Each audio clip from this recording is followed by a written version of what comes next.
अस्सलाम वालेकुम दोस्तों, अपनी नेक्स्ट वीडियो के साथ आपको वेलकम करता हूं अपने इस चैनल में। उम्मीद है सब खैरियत से होंगे। इस वीडियो में काफी अहम इन्फॉर्मेशन आप लोगों के साथ शेयर करूंगा। ये एक ऐसा टॉपिक है दोस्तों, स्पेन वर्क परमिट से रिलेटेड, जो कि बहुत ज्यादा जो है जिसके बारे में क्वेश्चन पूछे जाते हैं। और बहुत ज्यादा दोस्त ऐसे हैं जो पाकिस्तान से और जहां से इसके बारे में क्वेश्चन पूछते हैं। जो इस वक्त ताजा तीन सिचुएशन है उसके बारे में भी, और जो ओवरऑल स्पेन वर्क परमिट की कंडीशन है उसके बारे में भी। इसमें मैं एक अहम फ्रॉड है जो इस वीडियो के एंड पे आपको बताऊंगा। अपने वीडियो को कंप्लीट देखना है, वो भी आजकल चल रहा है। किस तरह आपने उस फ्रॉड से बचना है उस पर भी बात करेंगे। और कौन सा नया तरीका जो है वो फ्रॉड करने का अपनाया जा रहा है उस पर बात करूंगा। प्रैक्टिकली कुछ दोस्तों के साथ ऐसा हो रहा है और कुछ ने मुझसे मशवरा मांगा था, तो उस पर मैंने जो उनसे इंफॉर्मेशन शेयर की थी उस पर अमल करते हुए उनको पता चल गया कि क्या नई कार्रवाई जो है वो लोगों के साथ डाली जा रही है और कौन सा नया तरीका जो है वो अपनाया जा रहा है। सबसे पहले तो मैं बात करूंगा कि मोस्ट इजी और फास्ट कौन से हैं वर्क परमिट जिस पे काम हो रहा है और लोग बड़ी इजीली जो है वो स्पेन का वर्क परमिट लेने के बाद यहाँ पे पहुंच रहे हैं। उसके बाद कौन सा वर्क परमिट ऐसा है जो बगैर किसी रिलेशन बेस के आपको मिले, तो उस पर 99% जो है वो रेशो होती है कि वो वर्क परमिट आपको मिल जाएगा और आप उस पर यहाँ पे आ जाएंगे। इस पर भी बात करूंगा और आखिर में वही फ्रॉड पे जरा डिस्कशन करूंगा, ताकि जो दोस्त इसमें कुछ एजेंट माफिया उनको फंसाने की कोशिश कर रहा है वो किस तरह उनसे बच सकें, इस पे बात करेंगे वीडियो के आखिर में। तो सबसे पहले तो बात करूंगा कि स्पेन का जो वर्क परमिट है इस पे कौन से ऐसे वर्क परमिट है जो बहुत इजी और फास्ट जो है उस पे काम होता है और लोग जो है वो वर्क परमिट लेने के बाद यहाँ पे पहुंच जाते हैं।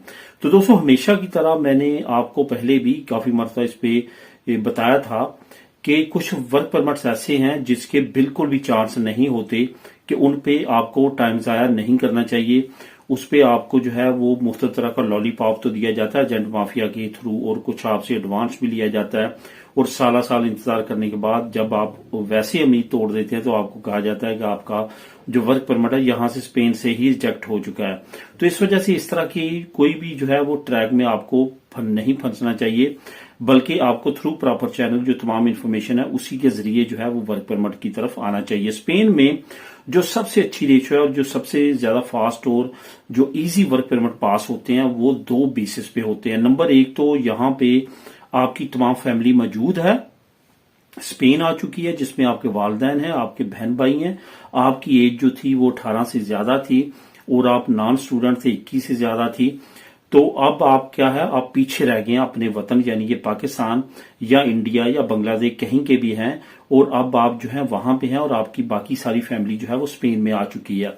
तो यहाँ पे वालिदैन जो है आपको वर्क परमिट भेजें कि क्योंकि वो हमारी फैमिली का पार्ट है, हम तमाम फैमिली यहाँ पे आ चुके हैं, तो हमारा एक बेटा या बेटी पीछे रह चुके हैं। ये यहाँ पे आपने याद रखना है। बेशक आप शादीशुदा हैं, आपके आगे बच्चे हैं, इससे कोई कंसर्न नहीं है, तो आप किसी भी एज में जो है वालिदैन आपको वर्क परमिट के जरिए बुलवा सकते हैं। ये शर्त है कि आना सिर्फ पहली मरतबा आपने अकेलों ने है, बेटा हो या बेटी हो, ख्वाह उसकी वहां पे फैमिली हो, लेकिन उसको वो साथ नहीं लेके आ सकती या आ सकता। यहाँ पे आएंगे, यहाँ पे आप आगे काम करेंगे, यहाँ पे टैक्स पे करेंगे, उसके बाद उनको एलिजिबिलिटी मिलेगी साल के बाद, फिर वो अपनी फैमिली को तमाम की तमाम फैमिली को बुलवा सकेंगे एज अ गार्डियन के मैं उसके तमाम अखराजात बर्दाश्त करूंगा या करूंगी, तो वो फिर अपनी फैमिली को भी बुलवा लेंगे। पहली मरतबा आपके वालिदैन ने सिर्फ आपको ही बुलवाना है। तो ये एक ऐसा तरीका है, इसमें ह्यूमन राइट्स भी इन्वॉल्व हो जाते हैं। यानी कि एक फैमिली है, उसके बाकी तमाम फैमिली मेंबरान इधर हैं, एक या दो उधर रह चुके हैं, तो उनको उनके वालिदैन इस तरह से बुलवा सकते हैं। इजी प्रोसेस है, इसमें बहुत फास्टली काम होता है और इसकी एक्यूरेशन जो रेशो है पासिंग की वो भी काफी ज्यादा है। तो ये एक तरीका। दूसरा जो तरीका है वो ये है, यहाँ पे आप जो है वो काफी सेटल हैं, आपका बिजनेस काफी सेटल है, आप काफी अच्छा टैक्स पे कर रहे हैं और आपकी कंपनी में या ऑटोनोमो में काफी ज्यादा लोग काम कर रहे हैं, यानी कि फाइनेंशियली आप काफी ज्यादा स्ट्रांग हैं।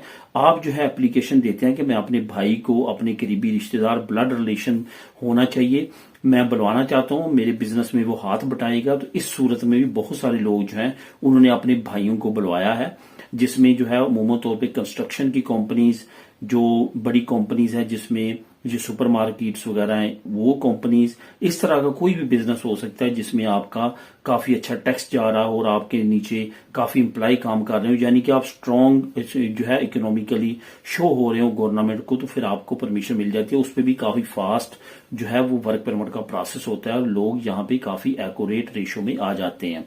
तो अब यहाँ पे जो सेकंड क्वेश्चन है बहुत सारे दोस्तों का कि कौन से वर्क परमिट ऐसे हैं जिसपे बहुत इजी और बहुत ज्यादा जो है वो वर्क परमिट जो है पास होते हैं यहाँ पे, या स्पेन एम्बेसी पाकिस्तान पे।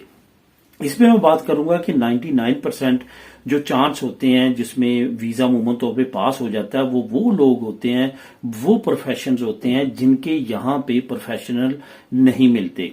फॉर एग्जाम्पल अब यहाँ पे देसी मठियाई बनाने की दुकान है, स्वीट्स एंड बेकर है, देसी है, लेकिन जो देसी हमारी मठियाइयाँ वगैरह होती हैं हमारी कंट्री में वो बनाने की है। इसी तरह इंडिया की स्पेसिफिक खाने या फूड की होगी, इसी तरह बाकी कंट्रीज की।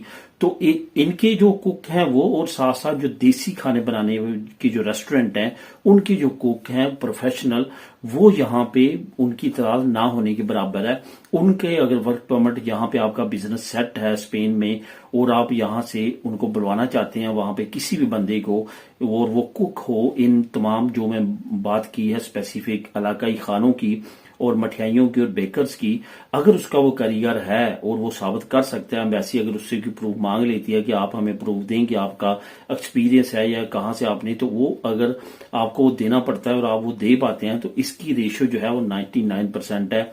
इस पे भी मैंने देखा है कि वीजे जो है वर्क परमिट जो है वो बहुत आसानी के साथ लगते हैं और अमूमन तौर पर रेशियो इस वर्क परमिट की काफी ज्यादा होती है। अब आखिर में बात करते हैं कुछ फ्रॉड्स की।